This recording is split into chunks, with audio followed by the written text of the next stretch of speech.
Vamos orar de 2 a 2, irmãos? Amém? Ó Senhor Jesus.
Bom dia, irmãos.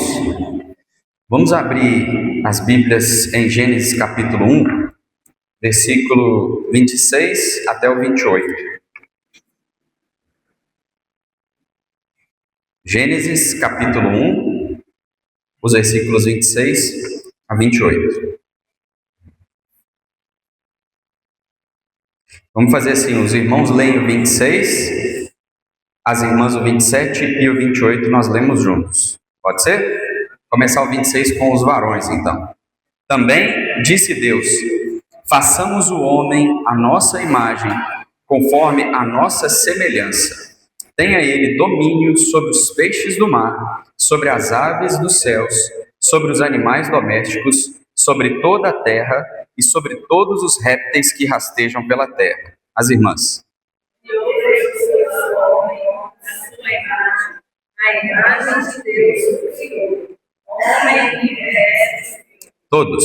E Deus os abençoou e lhes disse: sede fecundos, multiplicai-vos, enchei a terra e sujeitai-a, dominai sobre os peixes do mar, sobre as aves dos céus e sobre todo animal que rasteja pela terra. Aleluia.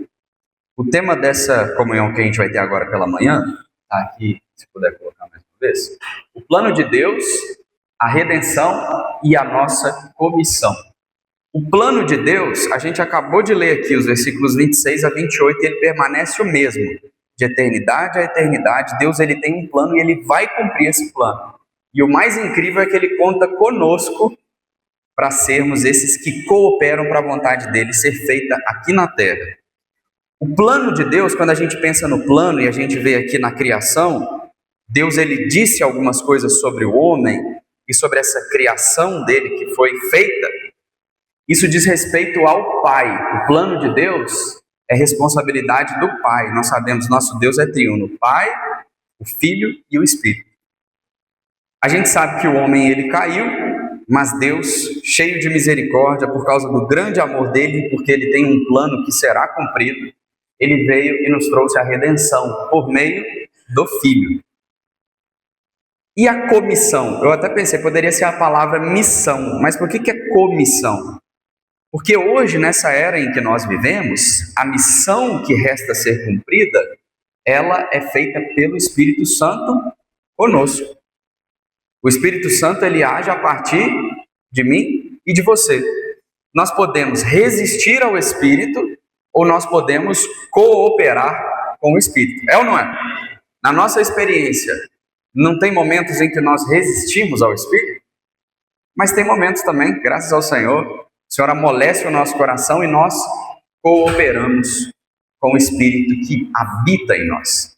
Então, o plano, a redenção e a comissão. Nós vamos começar então falando sobre o plano de Deus. A primeira pergunta que vem à nossa mente é: por que Deus me criou, irmã Lídia? Por que Deus nos criou? Esses versículos que a gente leu, do 26 até o 28, eles falam o propósito de Deus ao nos criar. Façamos o homem à nossa imagem, conforme a nossa semelhança. Tenha ele domínio. Aí aqui fala sobre vários itens, né? Sobre os peixes do mar, sobre as aves dos céus, sobre os animais domésticos, sobre toda a terra e sobre todos os répteis que rastejam pela terra. O versículo 26 então fala: tenha ele domínio. Agora o versículo 28 também diz: e Deus os abençoou e lhes disse: sede fecundos, multiplicai-vos, enchei a terra e sujeitai-a. Depois diz: dominai sobre os peixes do mar, sobre as aves dos céus e sobre todo animal que rasteja pela terra. Então os irmãos percebem essa palavra domínio e sujeição. Para que Deus nos criou? Deus queria um homem governante sobre todas as coisas. Não homens sobre os homens, porque uns com os outros nós servimos uns aos outros. Mas nós sabemos que em Gênesis 1, no versículo 1, Gênesis 1 diz: no princípio, se puder colocar aqui, criou Deus os céus e a terra. Gênesis 1. No princípio criou Deus os céus e a terra. Versículo 2. A terra, porém, estava ou se tornou, no hebraico original, esse verbo ele conjuga como: a terra, porém, se tornou sem forma e vazia. Por que a terra se tornou sem forma e vazia? A primeira criação de Deus, então no versículo 1 que a gente leu, no princípio criou Deus os céus e a terra. Essa foi a primeira criação de Deus, era um mundo angelical. Do versículo 1 para o versículo 2, há um abismo de talvez bilhões ou milhões de anos. Por quê? Deus criou a terra no princípio, mas a terra ela se tornou sem forma e vazia. Qual foi o motivo da terra ter se tornado sem forma e vazia? Ou em outras palavras, existe uma tradução que fala que a terra ela se tornou caótica. O que aconteceu que a terra se tornou caótica? Um anjo de luz, que era muito sábio, belo, capaz, ele se rebelou contra Deus e Deus lançou esse anjo, mais a terça parte dos anjos, e a Bíblia fala que são miríades de miríades, ou seja, milhares de milhares. Então, certamente foram muitos anjos foram lançados para a terra. Eu sei que muitos de nós já conhecemos esses fatos, mas eu estou reforçando para mostrar que a terra ela se tornou sem forma e vazia. Os versículos seguintes de Gênesis 1 vão mostrar o processo então da restauração de Deus na terra. Então disse Deus: haja luz, houve luz. Aí ele separou o firmamento, as águas de cima, as águas de baixo, ele criou os animais, criou a terra, tudo que nela existe, e por fim ele criou o homem. E aí chega lá no versículo 26 a 28 que a gente leu. E ele deu uma ordem para o homem. Quando o homem foi criado, Deus disse: seja fecundo. Agora, olha que interessante. Por que Deus disse para o homem ser fecundo? Porque o homem foi criado à imagem e semelhança de Deus. Então Deus queria colocar essa terra toda a imagem e semelhança dele. Encher a terra da imagem e semelhança de Cristo. Mas ele também deu mais uma ordem para o homem: sede fecundos, multiplicai-vos, enchei a terra e dominai-a. Sujeitai-a, são as palavras, né? Sujeitar e dominar. A gente olha para isso, irmãos, e a gente fala assim: quem somos nós para exercer governo? Né? O homem é pó. Mas Deus soprou para dentro do homem o Espírito. Todo homem tem em si um órgão chamado espírito humano, que por meio dele nós temos um contato milagroso, direto com Deus. E qual era o propósito de Deus? Que esse homem que recebeu esse recipiente chamado espírito humano, ele pudesse comer da árvore da vida, e essa vida de Deus, ela gera o quê? Autoridade. A palavra autoridade, para nós, é uma palavra que ela foi deturpada do seu significado real, porque quando nós falamos em autoridade, nós pensamos em autoritarismo, e isso não tem nada a ver com Deus. Ou muitas vezes nós pensamos em sujeição à força. Mas a Bíblia, ela conecta a autoridade à vida e glória. Então, o que é autoridade? É aquilo que vem do autor. Essas palavras, elas são similares, autor e autoridade. Então, quando o homem comesse da árvore da vida, ele teria a vida de Deus, que é uma vida cheia de autoridade, uma vida cheia de governo. Aí vem a pergunta: mas governar e sujeitar o quê? A gente acabou de falar. O que aconteceu com a terra, Gislene? Ela se tornou caótica, sem forma e vazia. Aí pensa bem, olha só, para Deus não seria muito mais fácil, Célia, ele fazia assim com Satanás, ó, e resolveu o problema? Porque ele é Deus, resolveria. Mas Satanás não é uma criatura? Então Deus ele usa uma outra criatura, muito mais fraca, muito mais frágil, para poder derrubar esse governo clandestino de Satanás. E essa terra que está dominada ainda pelas obras das trevas, nós sabemos, né? A nossa luta não é contra o sangue e a carne, sim contra principados e potestades, contra os dominadores deste mundo tenebroso, contra as forças espirituais do mal nas regiões celestes. Então Deus, o plano dele é que o homem comesse essa árvore da vida e ele se encheria de vida, glória e autoridade. Então a palavra de Deus seria plenamente cumprida. Só que a gente sabe, quando a gente vai para o versículo 2, o capítulo 2 e o capítulo 3, em Gênesis, nós sabemos que o homem, ele falhou nessa missão. E aqui surge um primeiro alerta para nós. Deus ele diz para o homem, sede fecundos, multiplicai-vos, enchei a terra, sujeitai-a, depois ele fala sobre domínio. Quando Deus cria o homem, onde que ele coloca o homem? Isso é significativo, no Éden. Olha que coisa interessante, Éden significa lugar de delícias, ou prazer, gozo. Então Deus criou o homem e colocou ele num lugar aprazível. Todas as árvores, elas eram agradáveis à vista, elas tinham frutos gostosos, e ainda tinha a árvore da vida que encheria o homem da vida de Deus. Deus colocou o homem nesse lugar. Mas Deus, o propósito dele não era o Éden pelo Éden, era que o homem retomasse o governo dessa terra de volta para Deus. Agora olha que interessante, irmãos, muitas vezes nós caímos pelo mesmo princípio que o homem e a mulher caíram. Vendo a mulher que a árvore era boa, agradável, desejável para dar entendimento, comeu. A grande pergunta é, Deus tem prazer e alegria para mim e para a sua vida? Sim, mas essa não é a finalidade de todas as coisas. Porque se essa for a finalidade de todas as coisas, nós cairemos igualzinho a Eva caiu. Porque ela viu e falou assim, nossa, isso é bom demais, eu vou. Deus tem prazer, alegria, desfrute, deleite para mim e para você? Tem. Mas nós não estamos aqui nessa terra num campo de lazer hoje. Nós estamos aqui num campo de batalha. Então veja, irmãos, nós, pelo fato de termos a vida de Deus, pelo fato de sermos filhos de Deus, nós vamos viver muitos momentos de muito deleite com Cristo, muito desfrute com o Senhor. Mas nós também vamos viver momentos de batalhas espirituais. E nesses momentos, nós vamos ter sempre uma escolha: priorizar o prazer e o bem-estar, ou priorizar o propósito para o qual Deus te criou e me criou. Para que nós estamos aqui? Para retomar o domínio dessa terra de volta para Deus.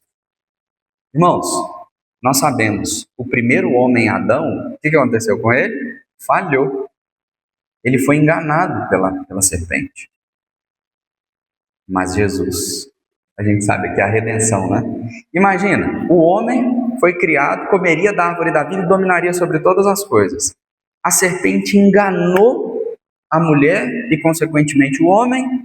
Resultado, o homem não teve mais acesso à árvore da vida, não teve mais acesso ao Éden,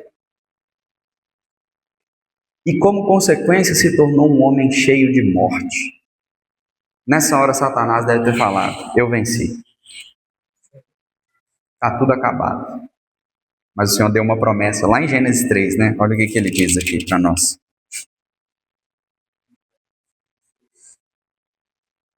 Ó Senhor Jesus. Gênesis 3, versículo 15. Vamos ler a partir do 14. Então o Senhor disse à serpente, visto que isso fizeste, maldita és entre todos os animais domésticos, e o és entre todos os animais selváticos. Rastejarás sobre o teu ventre e comerás pó todos os dias da tua vida. 15. Porém, inimizade entre ti e a mulher. Isso aqui Deus estava falando com a serpente. Entre a tua descendência e o seu descendente. Então há uma grande inimizade entre a serpente e nós. Mas olha o que Deus disse. Este, quem? A descendência da mulher, este te ferirá a cabeça e tu lhe ferirás o calcanhar.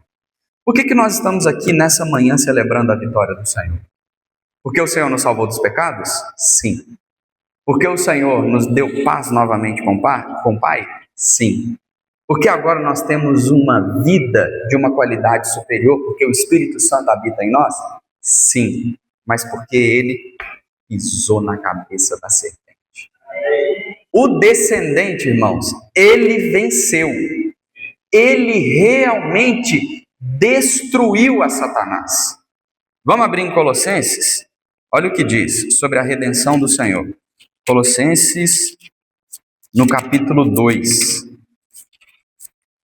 versículo...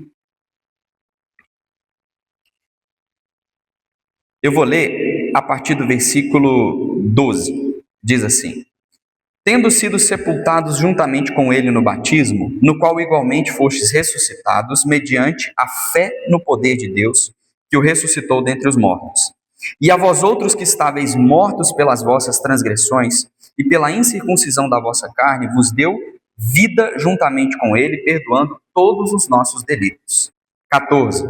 Tendo cancelado o escrito de dívida que era contra nós, e que constava de ordenanças, o qual nos era prejudicial, removeu inteiramente, encravando na cruz. Pausa. Nós tínhamos a dívida, a culpa e a condenação do pecado. E o Senhor falou: se comer da árvore do conhecimento do bem e do mal, vai acontecer o quê? Morrer. Consequência do pecado, morte. Mas Cristo veio, tomou sobre si a nossa condenação, o nosso pecado e a nossa morte, e ele pegou aquele escrito de dívida que era contra nós e rasgou. Ele anulou. Aqui diz, ele cancelou esse escrito de dívida que ele era contra nós. Ele nos era prejudicial e ele removeu inteiramente, encravando na cruz. Agora olha o 15 o que diz. E despojando os principados e as potestades, publicamente os expôs ao desprezo, triunfando deles na cruz. Então a vitória de Cristo na cruz não apenas resolve o problema do nosso pecado e das nossas culpas, mas ela também acaba com a serpente. O primeiro homem, Adão, ele falhou no propósito que Deus deu para ele. Mas aleluia, porque o Senhor veio como homem. Ele não veio como Deus não, graça. Sim, ele é Deus, mas ele venceu como homem. Vocês vão se lembrar em Mateus 4, Satanás falava muitas vezes para Jesus: se és filho de Deus, faça isso. Se és filho... O sonho de Satanás era falar assim, tá vendo? É injusto, você me venceu como Deus. Deus é muito maior do que qualquer criatura. Mas Cristo veio e venceu a Satanás como homem. Hoje há um homem na glória. Há um só mediador entre Deus e os homens, Jesus Cristo, homem. Irmãos, um homem entrou na glória, ele venceu a Satanás. E ele se tornou um modelo para todos nós. Ainda queria ler com os irmãos aqui, mostrando que, por meio da redenção de Cristo, ele não anela apenas perdoar os nossos pecados, nos salvar da condenação do inferno e até mesmo da condenação que todos os dias vem sobre as nossas costas, porque o pecado ele gera isso sobre nós. Mas a salvação de Deus, ela inclui nos tornar filhos que são conformes à imagem de Cristo. A gente não leu, o Rogério leu para a gente no início, Romanos 8, 28? Vamos ler junto, Romanos 8, 28, que diz, para a gente relembrar qual é a vontade de Deus. Olha o que diz. Sabemos que todas as coisas cooperam para o bem daqueles que amam a Deus, daqueles que são chamados segundo o seu propósito. 29. Porquanto aos que de antemão conheceu, também os predestinou para serem conformes à imagem de seu Filho, Então, Deus nos predestinou. A vontade de Deus é que nós sejamos conformados à imagem de Cristo. Qual que é a nossa tentação, irmãos? É pegar a salvação e colocar ela debaixo do braço e falar, agora eu já não tenho nenhuma condenação mais. E isso é maravilhoso e, de fato, nós não temos mais condenação em Cristo. Mas vivermos eternamente, ou pelo menos durante a nossa peregrinação aqui nessa terra, vivermos como crianças imaturas. Vivermos como esses filhos que, por um lado, sim, são perdoados e são amados, mas que não são conformados à imagem do seu filho. E a vontade de Deus ainda permanece a mesma. Ele anela que muitos outros filhos sejam conduzidos à glória. Jesus Cristo, ele era o filho unigênito. Quer dizer o quê? Único. Mas ele se tornou, a gente estava lendo o versículo 29, diz, também os predestinou para serem conformes à imagem de seu filho, a fim de que ele seja o primogênito entre muitos irmãos. Então, a vontade de Deus não é apenas que Cristo, ele governe sozinho. O Pai almeja que muitos irmãos sejam conformados à imagem de Cristo, tenham essa vida de Cristo plenamente permeada no nosso ser. Cheguemos à perfeita varonilidade e possamos subjugar todas as coisas e o reino de volta para Deus. A gente sabe que a nossa comissão, e aí eu vou falar novamente, né? Então, o plano de Deus, Cristo veio e nos redimiu. E agora qual que é a nossa comissão diante disso? Por um lado, lá em Mateus 28 fala que ide por todo mundo, fazer discípulos de todas as nações. Essa é uma das nossas comissões. Pregar o evangelho, anunciar a verdade, apacentar as pessoas. Mas existe uma comissão que muitos filhos de Deus negligenciam, que é restaurar o reino novamente para Deus e Pai. Porque todas essas coisas, eu até anotei aqui, salvar homens, salvar almas, resolve o problema do homem. Essas coisas resolvem o nosso problema. Mas restaurar o reino requer que o homem tenha autoridade para ter domínio sobre todas as coisas criadas por Deus. Se nós estivéssemos aqui na terra hoje só para o nosso benefício, então bastaríamos nós sermos mais santos, mais zelosos e amarmos mais o Senhor. Irmãos, todas essas coisas, elas são realmente boas. Amar o Senhor, buscar o Senhor, sermos mais conformados à imagem de Cristo, termos mais os elementos santos de Deus. Contudo, essas coisas dizem ao benefício só do homem. Mas essa terra, ela ainda está permeada pelo governo de Satanás. Filhos imaturos, filhos pequenos, não exercem autoridade diante das obras das trevas. E o Senhor, ele quer contar conosco. Aí, quando a gente olha para a nossa situação, a gente olha e fala assim, não. Como que Deus vai me usar? Eu sou um pequenino, sou como uma criança de peito. E aí eu vou ler Salmo 8, olha que interessante. Porque Deus, ele é um Deus de propósito e é imutável, irmãos. Olha como que o Salmo 8 começa, versículo 1. Ó Senhor, Senhor nosso, quão magnífico em toda a terra é o teu nome, pois expuseste nos céus a tua majestade. O salmista, ele está olhando e está falando o seguinte, se Deus ele falou, ele vai cumprir. Versículo 2. Da boca de pequeninos e crianças de peito, suscitaste força por causa dos teus adversários, para fazeres emudecer o inimigo e o vingador. Da boca de pequeninos e crianças de peito. Agora, eu acho que agora dá. Agora eu me encaixo. Irmãos, versículo 4. Que é o homem que dele te lembres, e o filho do homem que o visites? Fizeste-o, no entanto, por um pouco menor do que Deus, e de glória e de honra o coroaste. Versículo 6. Deste-lhe domínio sobre as obras da tua mão, e sob seus pés tudo lhe puseste, ovelhas e bois, todos, e também os animais do campo, as aves do céu e os peixes do mar e tudo que percorre a senda dos mares. Ó Senhor, Senhor nosso, quão magnífico em toda a terra é o teu nome. Então nos vem novamente à mente. Nós, irmãos, não temos a menor condição de subjugar Satanás. Mas Cristo realizou essa obra por nós. Hebreus 2 vai falar praticamente a mesma coisa que está falando aqui em Salmo 8. Vamos ler Hebreus 2. Hebreus capítulo 2. Só que aqui, o autor de Hebreus, ele sabe que quem cumpriu isso foi Cristo. Hebreus capítulo 2, versículo 5 diz assim: pois não foi a anjos que sujeitou o mundo que há de vir sobre o qual estamos falando. Antes alguém em certo lugar deu pleno testemunho dizendo: que é o homem que dele te lembres? Ou o filho do homem que o visites? Fizeste-o por um pouco menor que os anjos. De glória e de honra o coroaste e o constituíste sobre as obras das tuas mãos. Todas as coisas sujeitaste debaixo dos seus pés. Ora, desde que lhe sujeitou todas as coisas, nada deixou fora do seu domínio. Agora, porém, ainda não vemos todas as coisas a ele sujeitas. De fato, nós não vemos ainda, irmãos.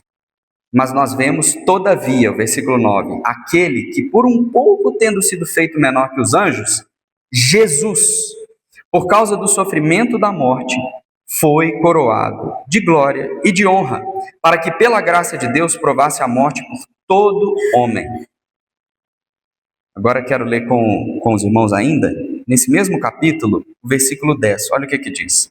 Porque convinha que aquele por cuja causa e por quem todas as coisas existem, conduzindo... Então, peraí, não é só Jesus? Conduzindo muitos filhos à glória, aperfeiçoasse por meio de sofrimentos o autor da salvação deles. Isso quer mostrar o seguinte, irmãos, o homem falhou. O plano de Deus era, o homem vai restaurar o governo de Deus para o Pai. Esse primeiro homem, Adão, nós sabemos, ele falhou. Veio Cristo e venceu a Satanás como homem. E agora o desejo dele é conduzir muitos filhos à glória. Não é apenas agora, Cristo, ele é o Rei dos Reis, Senhor dos Senhores. Mas nós somos co-reis com ele. Lá em 1 ou 2 Pedro diz que nós somos feitos nação santa, reino de sacerdotes. Então agora o Senhor almeja que cada um de nós sejamos esses que por meio de comer da árvore da vida, nós também tenhamos essa autoridade para subjugar todas as coisas aqui na terra. Agora, na prática, irmãos, como que isso acontece, Gislene? Porque nós, homens ainda, nós temos muitos inimigos, né? Lá em 1 Coríntios 16, a gente leu nessa semana, Paulo ele disse que uma grande porta me foi aberta, mas há muitos adversários. Da mesma maneira, lá no Salmo 23 fala, preparas-me uma mesa na presença dos meus adversários. O povo, quando foi entrar na boa terra de Canaã, o que tinha lá na terra? Muitos inimigos e adversários. Tinha muitas riquezas? Tinha. Era uma terra que mana leite e mel, terra de cobre, de ouro, de pedras preciosas, mas uma terra que tinha muitos adversários. E quem são esses muitos adversários que nós temos que lidar hoje? Primeiro, o pecado. Muitas vezes, irmãos, o pecado é algo que ainda ronda sobre nós. Não é que nós temos que lidar com o pecado ainda, todos os dias? Se não vigiarmos, caímos no pecado. O que mais? As distrações. Elas nos pegam muito. Porque muitas vezes, Satanás, ele não nos destrói, mas ele nos distrai. Nós temos os streamings, né? Netflix, Prime. Isso é pecado? Não. Dependendo do conteúdo, acaba que é, né? Mas muitos conteúdos, não há pecado nisso. Mas te tira do nosso propósito. Te tira do propósito para o que Deus te criou. Instagram, TikTok, YouTube. As coisas, os prazeres que o mundo oferece. Muitos deles não são pecados. mas o mundo se torna uma grande distração para nós. O que mais? O velho homem. Isso é complicado também. Quantas vezes, irmãos, nós vemos muitos inimigos fora, mas na verdade o maior inimigo está dentro. A maior artimanha de Satanás é dizer que o inimigo seu é quem está do seu lado. Olha aí para quem está do seu lado. Esse não é seu inimigo. Não é. Esse é seu irmão. Por isso que Efésios 6 diz assim: a nossa luta não é contra a carne e o sangue. A nossa luta ela é contra principados e potestades, contra os dominadores deste mundo tenebroso, contra as forças espirituais do mal nas regiões celestes. Só que, irmãos, se nós somos vencidos pelo pecado, se nós somos vencidos pelas distrações, se nós somos vencidos pelo eu, não precisa nem falar de batalha espiritual, porque Satanás está muito longe. Ele já te venceu pelo pecado, ele já te venceu pelas distrações, ele já me venceu pelo eu. Então, qual é a realidade? Quando nós falamos, nós vamos ser correios com o Senhor, nós ficamos animados, mas nós somos vencidos nas pequenas coisas.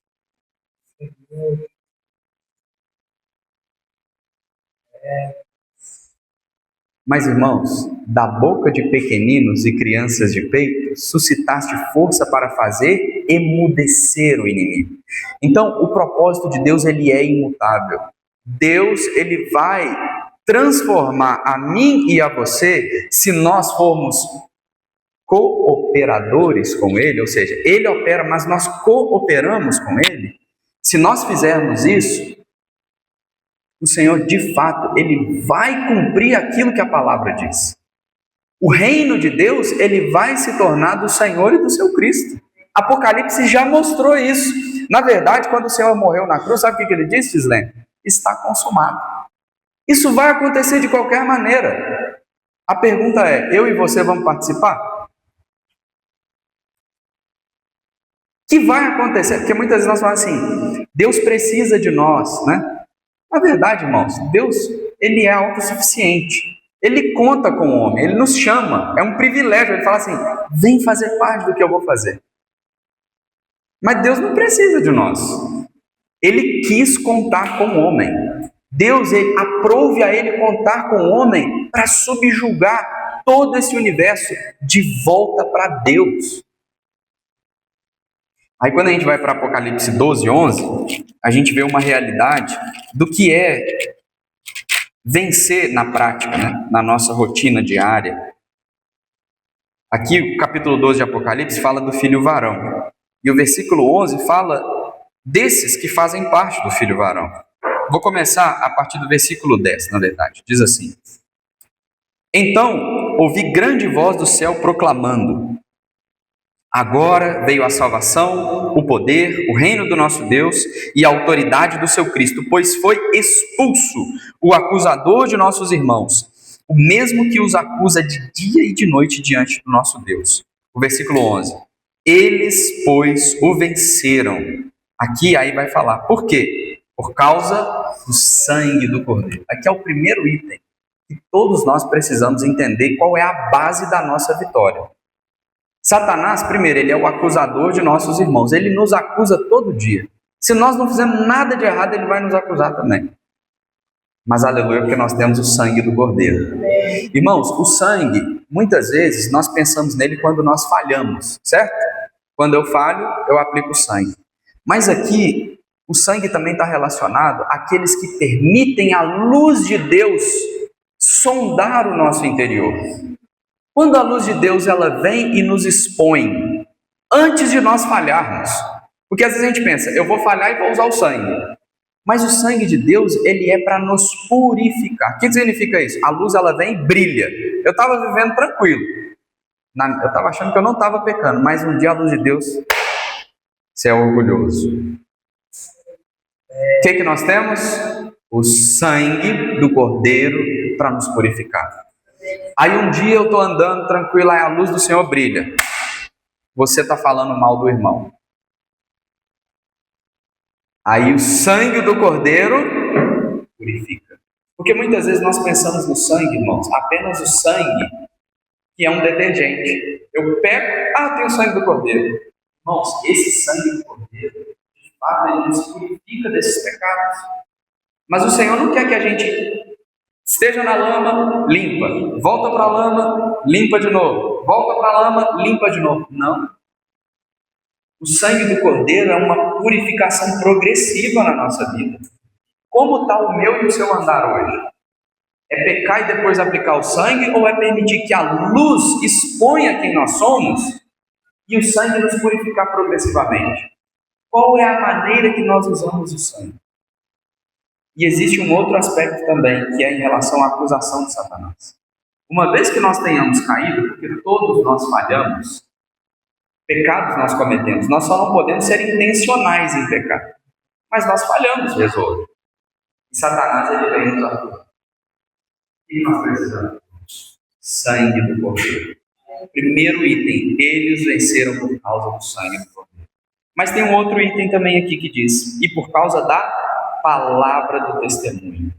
Veja, irmãos, é uma palavra que está relacionada ao testemunho. É como eu dizia assim, eu prego o Evangelho. Estou falando a palavra aqui, estou constituindo a palavra. Mas quando você olha a minha vida, o testemunho, Satanás não tem medo disso. Essa palavra, ela não causa efeito. Mas, aleluia, irmãos, a palavra de Deus, ela tem nos transformado. Ela gera um testemunho. E aí, quando essa palavra tem realidade, quando nós proclamamos os fatos de Satanás, ele tem que bater em retirada. Então, sangue, permitir a luz vir sobre nós e o sangue nos purificar. Palavra, permitir que a palavra não seja apenas um armazenamento de conhecimento, mas que seja uma realidade de testemunho. E o último item, e mesmo em face da morte, não amaram a própria vida.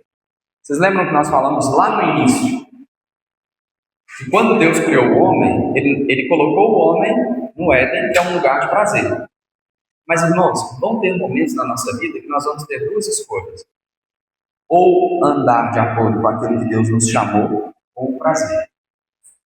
E mesmo em face da morte, não amaram a própria vida.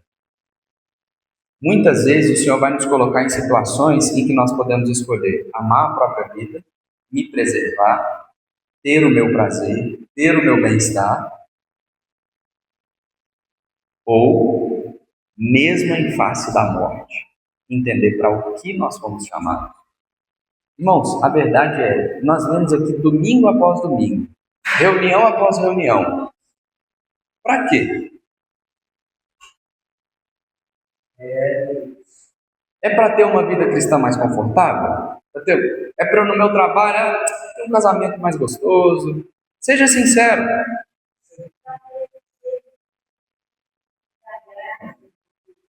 Amém.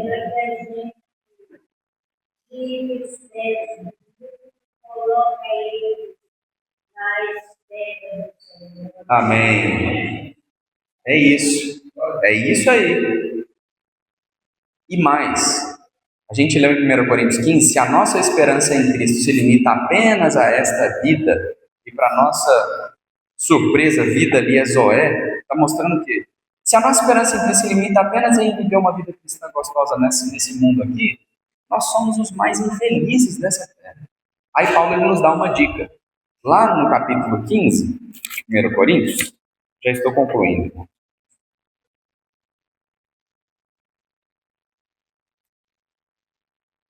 Primeira Coríntios 15. A partir do versículo 30 diz assim: e porque também nós nos expomos a perigos a toda hora. Agora no 31, é a dica de Paulo. Dia após dia morro. Eu protesto, irmãos, pela glória que tenho em vós outros em Cristo Jesus nosso Senhor. Olha o 32. Se como homem lutei, irmão, você está lutando? Eu e você estamos lutando ou nós estamos simplesmente comendo e bebendo que amanhã morreremos? Se como homem lutei em Éfeso com feras, que me aproveita isso? Se os mortos não ressuscitam, comamos e bebamos que amanhã morreremos. Irmãos, quantas vezes a nossa vida é comer e beber que amanhã nós vamos morrer? Vamos viver o que tem para nós, sendo que o Senhor nos deu um propósito claro. Só que, irmãos, cumprir esse propósito exige que nós paguemos um preço. Dia após dia, morro. O homem não pecou lá no Éden? E o Senhor disse: todo aquele que comesse da árvore do conhecimento do bem e do mal iria morrer. Então, como que é restaurado o acesso ao jardim do Éden e à árvore da vida? Por meio da morte. Se eu e você permitirmos que a cruz opere em nós, o resultado é que ela vai nos levar para o Éden novamente. E no Éden nós temos acesso à árvore da vida. Quando nós comemos dessa árvore, irmãos, vida e paz preenchem nosso coração. Mas não apenas isso. A vida de autoridade de Deus, ela começa a preencher o nosso ser. E aí o Evangelho não é apenas agora para mim, porque a redenção ela é para o homem, mas a nossa comissão, Deus nos criou para isso, é para restaurar o governo dele novamente para as mãos dele. E ele vai cumprir isso. E sabe quem que ele vai usar? Crianças de peito, pequeninos, da boca de pequeninos e crianças de peito, suscitaste força para fazer ele obedecer a Satanás. Para concluir, eu queria ler Efésios 6 com os irmãos.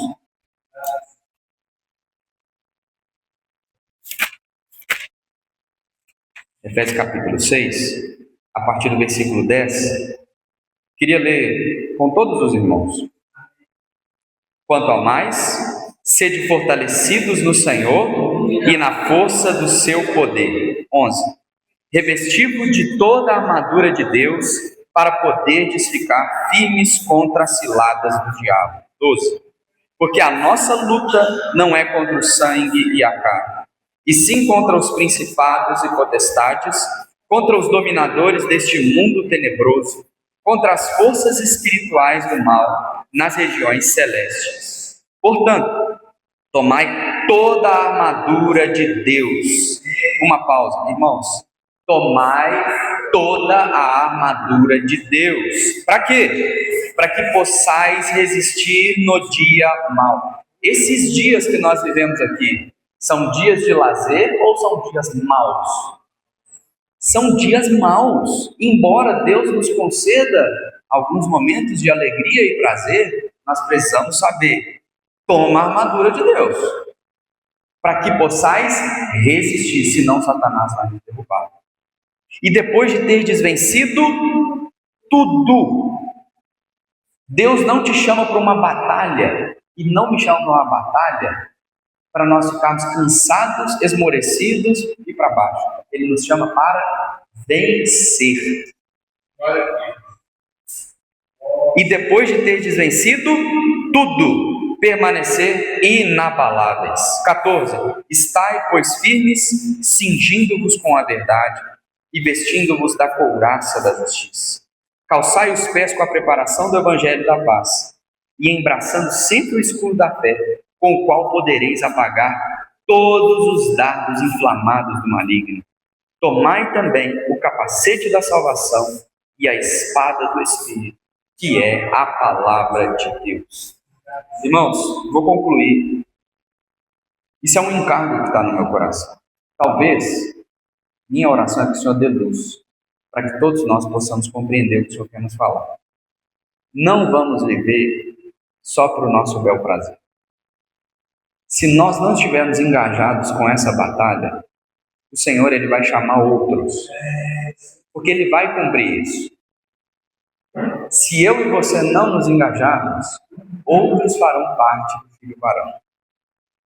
Se nós, hoje, não respondermos a esse chamado, O Senhor, Ele vai cumprir de qualquer maneira. Mas o Senhor, Ele está nos chamando hoje, a mim e a você. Não é apenas um peso isso, é um privilégio. Nós possamos guardar isso no nosso coração. O Senhor está nos chamando. Assim como Ele chamou o povo no Egito, quando saiu, e eu concluo agora.